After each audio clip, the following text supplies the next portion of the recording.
اعوذ باللہ من الشیطان الرجیم بسم اللہ الرحمن الرحیم الحمد للہ رب العالمین والصلاة والسلام علی محمد وآلہ الطاہرین اللہم صل علی محمد وآل محمد وعجل فرجہم۔ علم النفس مسلمان متفکرین کی نگاہ میں، یعنی علم النفس کا ٹاپک، یہ موضوع مسلمان متفکرین یا مسلم سائنٹسٹ یا اسکالرز کی نگاہ میں انہوں نے اس کے بارے میں ہمیں کیا رہنمائی دی ہے۔ یہاں پر ہم اپنے اہداف کو کہ سائیکالوجی اور اسلام کی روح سے جو ہم یہ تدریس کر رہے ہیں اور دروس کا سلسلہ جاری کیا ہے، وہ یہ ہے کہ 4 مہم ترین اہداف ہیں: آگاہی دینا لوگوں کو،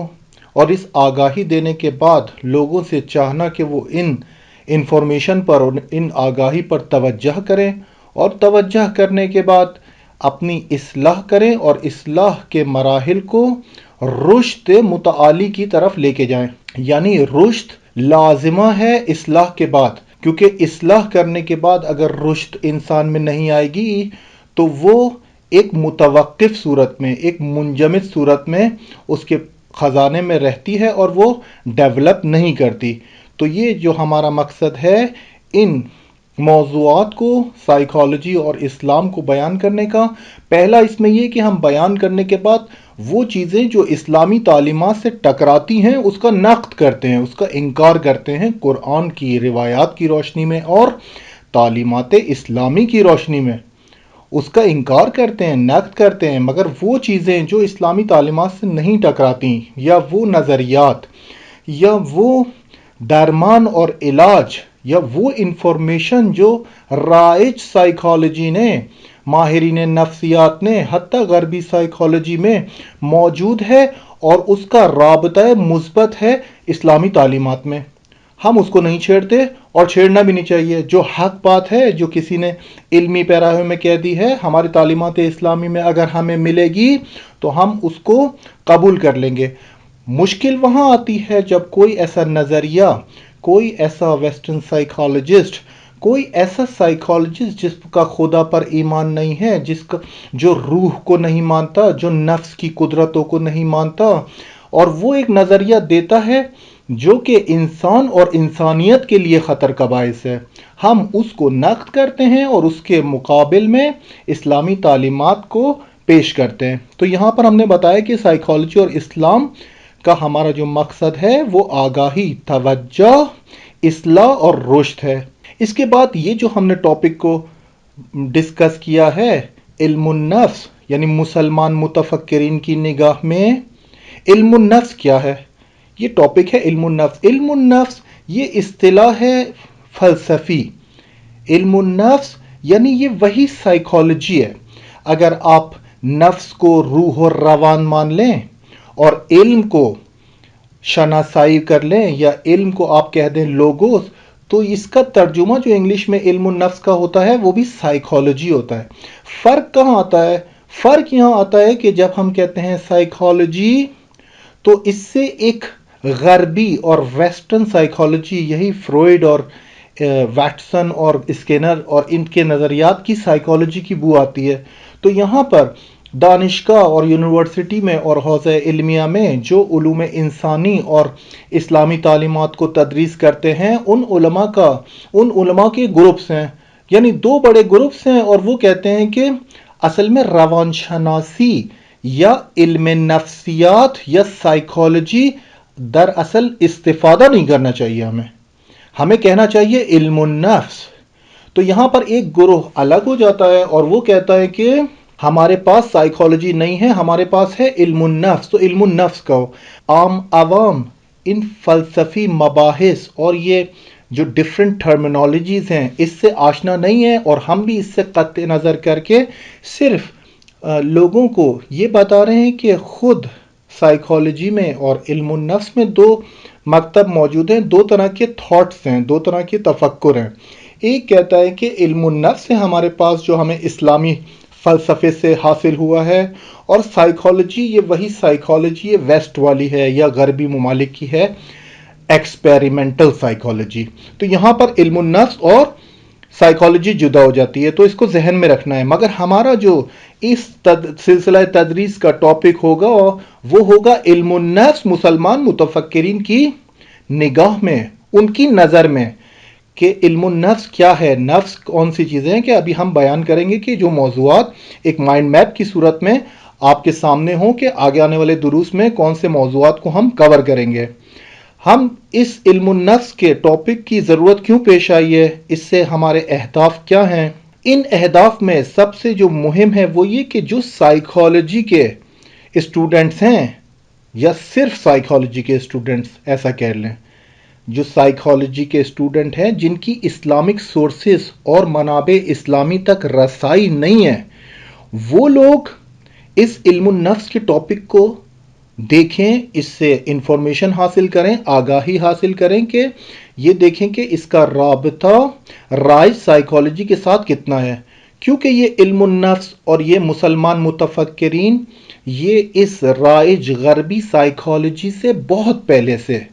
یہ نظریات اور یہ مباحث موجود ہیں کتابوں میں، یہ کوئی نئے نہیں ہے۔ جو نئے مطالب ہیں وہ رائج غربی سائیکالوجی نے دیے ہیں، مگر متفکرین اسلام اور متفکرین مسلمان جو اس علم النفس کے ٹاپک کے اندر مطالب کو بحث کر چکے ہیں، وہ بہت زیادہ اسٹرانگ بھی ہیں اور وہ بہت زیادہ قدیم بھی ہیں۔ تو جو چیز قدیم سے موجود ہوتی ہے سارا کریڈٹ اس کو جانا چاہیے، نہ کہ جو بعد میں آ کے کچھ چیزوں کو استفادہ کر کے اس پر ایک لبادہ چڑھا دے کہ یہ سائیکالوجی ہے۔ اس کے بعد اس بات کی آگاہی دینا چاہ رہے ہیں کہ رائج سائیکالوجی نے یا رائج علم نفسیات نے ایک بہت بڑی حقیقت جو انسانوں سے چھپائی ہے اور کتمان حقیقت کیا ہے، وہ یہ ہے کہ انہوں نے نفس اور اس کی قدرتوں کو اور خالق نفس کو ڈسکس نہیں کیا۔ یعنی ایک بہت بڑی حقیقت رائج سائیکالوجی نے چھپائی ہے انسانوں سے۔ اور یہاں پر ہم نے پہلے والے دروس میں بتایا تھا کہ علم النفس کا ٹاپک اس لیے بھی ہمارے لیے مہم ہے کہ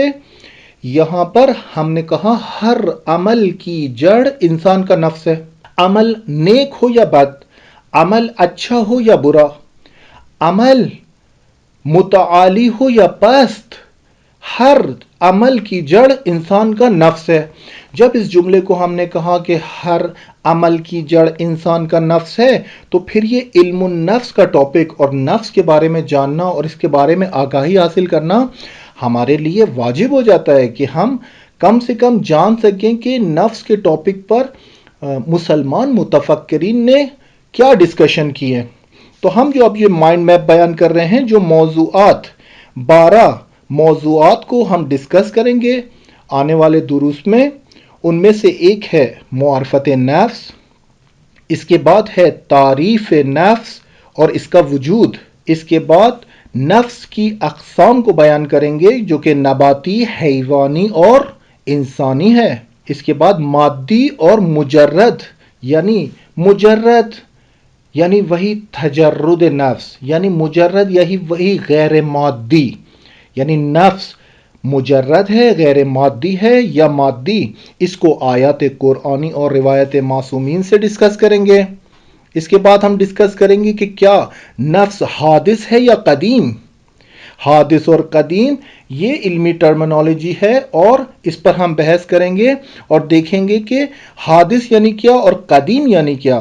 یعنی نفس اگر حادث ہے یا قدیم ہے، قدیم یعنی ازل سے موجود ہے، یہی نفس انسان، یہی ہمارا جو نفس ہے یا ہماری جو روح ہے، یا ہر چیز کا جو دار و مدار جس چیز پر ہے، ہمارے ہر عمل کا دار و مدار، ہر عمل کی جڑ جو انسان کا نفس ہے، یہ حادث ہے یا قدیم۔ قدیم یعنی ازل سے موجود ہے، حادث یعنی ایک خاص موقعیت میں، ایک خاص زمان میں وجود میں آیا ہے، اس کو کہتے ہیں حادث اور قدیم۔ نفس کا حادث اور قدیم ہونا، اس پر ڈسکس کریں گے۔ اس کے بعد نفس اور بدن کا آپس میں کیا رابطہ ہے، اس کے بعد نفس کی مختلف طاقتیں یعنی قوائے نفس کون کون سی ہیں اور ان کے کام کون کون سے ہیں جو انسان انجام دیتا ہے، مگر اس چیز سے غافل ہے کہ یہ کام کیسے انجام پا رہے ہیں، اس پر ڈسکس کریں گے۔ اس کے بعد